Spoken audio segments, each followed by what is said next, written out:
अस्सलामु अलैकुम। आज एक नए लेक्चर के साथ मैं हूं मोहम्मद नईम और आज का जो हमारा टॉपिक है वो है cell wall.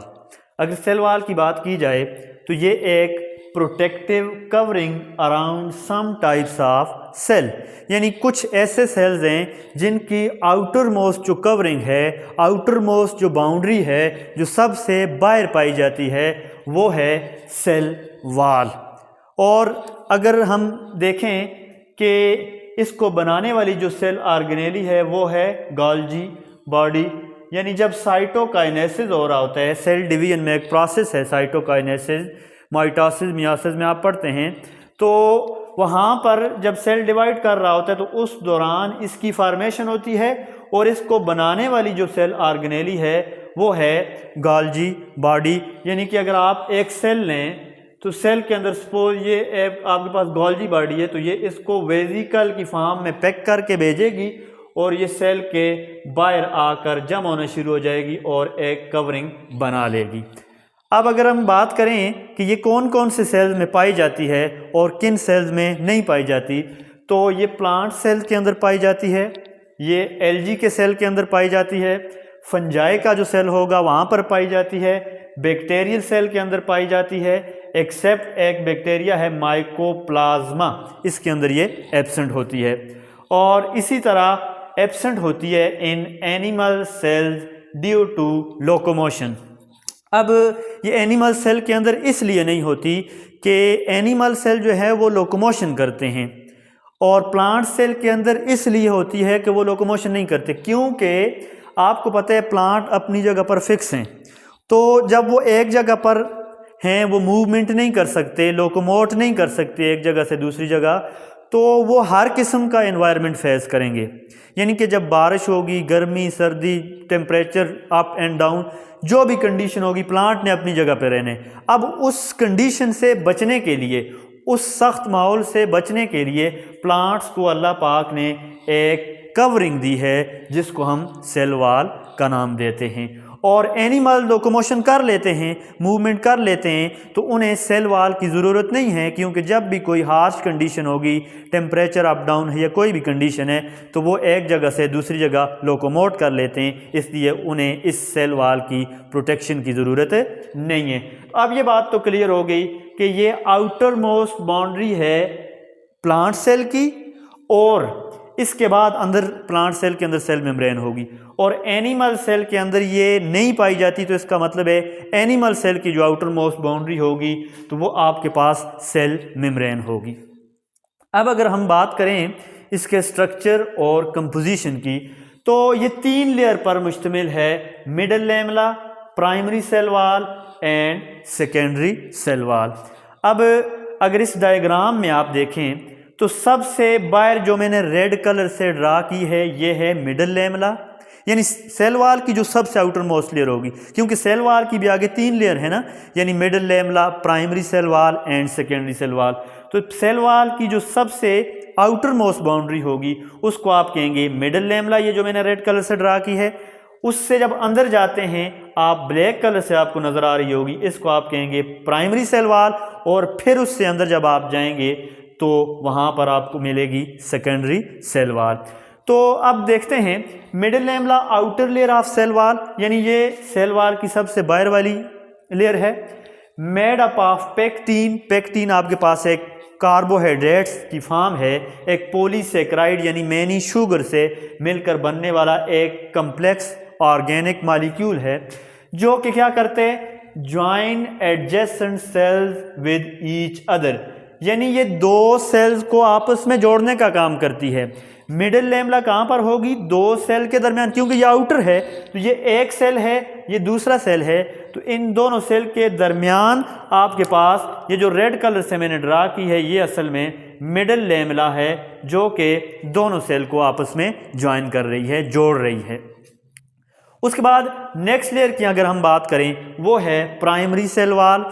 Primary cell wall क्या है, present inner to middle lamella, ये मिडल लैमेला से इनर यानी अंदर वाली साइड पे मिडल लैमेला के बाद आने वाली जो दूसरी लेयर है वो है प्राइमरी सेल वॉल।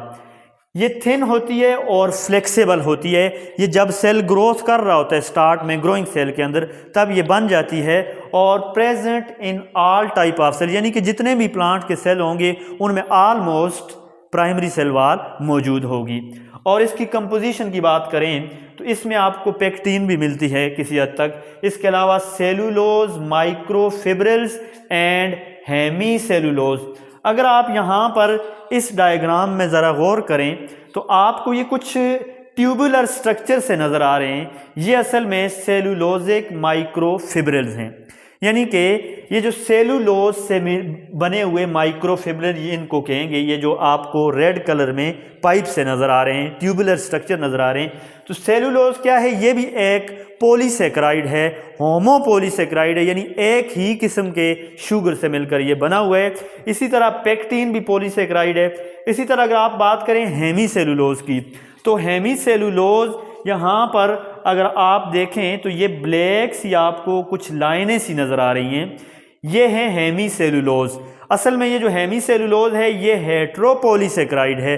हेट्रोपॉलीसेकेराइड का ये मतलब है कि ये डिफरेंट टाइप्स ऑफ शुगर से मिलकर बनता है। तो ये कंपोजिशन आ जाती है आपके पास प्राइमरी सेल वॉल की, जहाँ पर आपको सेलुलोज, माइक्रोफिब्रिल्स मिलेंगे, हेमी सेलुलोज मिलेगी, इसके अलावा पेक्टिन आपको मिलेगी। उसके बाद अगर हम बढ़ते हैं, तीसरी जो लेयर है थिक लेयर, जिसको आप कहेंगे secondary cell wall, form inside the primary wall, यानी कि प्राइमरी वॉल की जो अंदर वाली साइड है उसमें जब आप देखें तो आपको सेकेंडरी सेल वॉल मिलेगी, यानी सबसे बाहर मिडिल लेमला, उसके बाद अंदर प्राइमरी वॉल और उससे अंदर आपके पास सेकेंडरी सेल वॉल। तो form inside the primary wall not present in all types of cell, यानी कि ये हर प्लांट सेल के अंदर नहीं पाई जाती। ये आपके पास जाइलम फाइबर और सेक्लेराइड्स वगैरह इन सेल्स के अंदर ये पाई जाती है और ये थोड़ी सी थिक लेयर होती है। इसकी कंपोजिशन में भी ऑलमोस्ट सेम है। इसमें भी आपको सेलुलोज मिलेगा जो एक पॉलीसेकेराइड है, कार्बोहाइड्रेट है। इसके अलावा हेमी सेलुलोज मिलेगा जो एक हेट्रोपॉलीसेकेराइड है। इसके अलावा लिग्नीन मिलेगा, ये एक हार्ड सब्सटेंस होता है, ऑर्गेनिक पॉलीमर है। ये भी क्या है? ऑर्गेनिक पॉलीमर है। ये हार्ड किस्म का सब्सटेंस होता है जो इसको हार्ड बनाता है, टफ बनाता है, स्पोर्ट में हेल्प होती है। तो इस तरह हमारे पास ये 3 लेयर्स आ जाती हैं सेल वॉल की, जिसके ऊपर थोड़ा सा हमने एक आप रोशनी डाली। उसके बाद हमारे पास इसके फंक्शन की अगर हम बात करें तो फंक्शन में सबसे पहला काम है सेल वॉल का सपोर्ट प्रोवाइड करना, प्लांट सेल को सपोर्ट देना, सहारा देना, ठीक है। उसके बाद दूसरा काम है withstand turgor pressure, turgor pressure के अगेंस्ट हेल्प करना, टर्गर प्रेशर की फोर्स से प्लांट सेल को बचाना। टर्गर प्रेशर बेसिकली कोई भी प्लांट सेल होता है तो उसके अंदर जो कंटेंट होते हैं वो प्रेशर एग्जर्ट करते हैं टुवर्ड द सेल मेम्ब्रेन और देन सेल वॉल के ऊपर। असल में ये हाइड्रोस्टैटिक प्रेशर होता है। हाइड्रोस्टैटिक का मतलब है पानी की वजह से ये डेवलप होता है। जब सेल के अंदर पानी चला जाए तो वहाँ पर प्रेशर बेल्ट होता है और इससे सेल रप्चर भी हो सकते हैं अगर सेल वॉल ना हो। तो सेल वॉल का एक मेजर काम क्या है कि इस टर्गर प्रेशर के आगे उसको सपोर्ट प्रोवाइड करना सेल को, प्लांट के सेल को। उसके बाद रेगुलेट ग्रोथ, आगे मैंने लिखा बाय सिग्नलिंग। तो सेल वॉल कुछ सिग्नल भी सेंड करता है नेबर सेल को ड्यूरिंग ग्रोथ के आपने डिवाइड करने हैं। और इसी तरह नेक्स्ट फंक्शन है रेगुलेट डिफ्यूजन। इसके अलावा सेल वॉल जो होती है ये पोरस होती है, तो ये कुछ सब्सटेंस की डिफ्यूजन को अलाउ करती है, तो इसका एक फंक्शन ये भी आ जाता है। इसी तरह communication bye plasmodesmata. Plasmodesmata plant के अगर सेल लें आप तो उन दो सेल के दरमियान आपको एक सुराख सा मिलेगा, एक पोर मिलेगा, उसको आप कहते हैं प्लाज्मोडेस्माटा, जिसके थ्रू प्लांट के सेल एक दूसरे के साथ कम्युनिकेट करते हैं, एक्सचेंज ऑफ मटेरियल करते हैं, ठीक है। उसके बाद हमारे पास नेक्स्ट फंक्शन है इसका स्टोरेज। तो स्टोरेज की अगर बात करें तो ये कार्बोहाइड्रेट को भी स्टोर करती है, स्पेशली इन सीड सेल, यानी जो सीड सेल्स होते हैं वो ग्रोथ कर रहे होते हैं जब जब सीड को आप लगाते हैं तो वहाँ पर सेल वाल के अंदर किसी हद तक कार्बोहाइड्रेट की स्टोरेज भी होती है। अब उसके बाद अगर थोड़ा सा स्ट्रक्चर को हम देखते हैं थोड़ा सा, सबसे पहले देखें मैंने ये ड्रा की हुई है ब्लैक कलर से मिडल लेमला। मिडल लेमला के अंदर ये कुछ ब्लैक कलर की मैंने लाइनें सी लगाई हुई हैं, ये हैं पेक्टिन के मालिक्यूल। इसी तरह फिर नेक्स्ट चले जाएं तो आपके पास प्राइमरी वाल है, सेकेंडरी वाल भी कुछ इसी तरह की कंपोजिशन है। प्राइमरी वाल में ये जो रेड कलर से आपको नज़र आ रहे हैं ये पाइप से, ये आपके पास क्या है, सेलुलोजिक माइक्रोफिब्रिल्स हैं। और यहाँ पर आपको फिर ये ब्लैक कलर की जो लाइनें सी नज़र आ रही हैं ये हेमी सेलुलोज हैं जो अभी मैंने आपको बताया। और फिर यहाँ पर ये कुछ ब्लैक डॉट्स हैं तो ये असल में लिग्निन के मालिक्यूल हैं। और फिर ये आपके पास नीचे सेल मेम्ब्रेन आ जाती है। तो होपफुली आपको ये लेक्चर समझ आया होगा। आपकी सपोर्ट इंशाअल्लाह जब तक जारी रहेगी तो मैं वक्तन फ़वक्तन हर टॉपिक के ऊपर अपनी तरफ से बेहतर लेक्चर पेश करने की कोशिश करूँगा। लाइक कीजिए, कमेंट्स कीजिए, शेयर कीजिए। Thank you very much.